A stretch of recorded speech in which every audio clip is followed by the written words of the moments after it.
আউশ গাছ সবাই হইতেছে, আছে মাত্র 3-4 পিস গাছ, আর এখানে আছে 4 পিস। চলেন এবার আসেন, এখানে এদিকে আসেন, ক্যামেরা এখানে আসেন। ওই যে দেখেন, এবার আসেন আমার সাথে আসেন।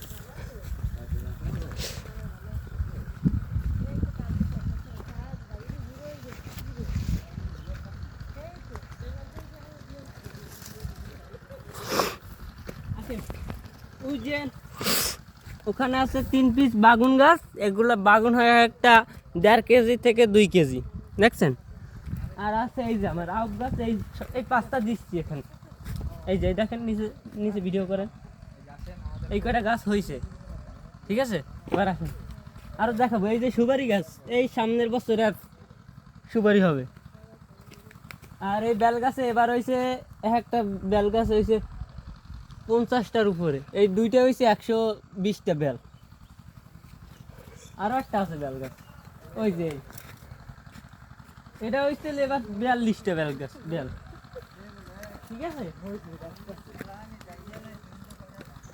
এই মালটা গাছ এবার হয় নাই, সামনের বার হবে। আরো ভিড়ে আছে, আপনাকে দেখায়নি এখন সেটা। দেখছেন এইসব লাল শাক, এবার বেশি মানে 500 টাকার উপরে লাল শাক খেলি।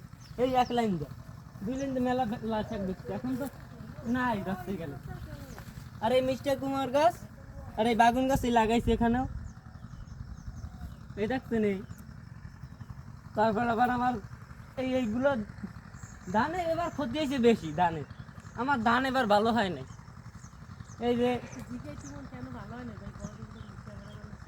এই যে দেন ওই সব ধানে ফুল ফুটে গেছে, একটু ভিডিওটা একটু জুম করেন তাহলে দেখতে পাবেন।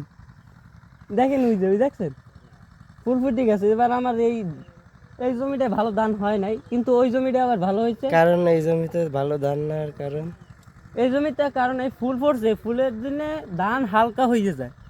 আর ধানের ভিতরে ফুলটা বলে কারে, ধানের ভিতর কি হয়, ওই যে একটা আপনার ছিটি এখন দেখানো লাগবে, দাঁড়ান দেখে, এদিকে আসেন।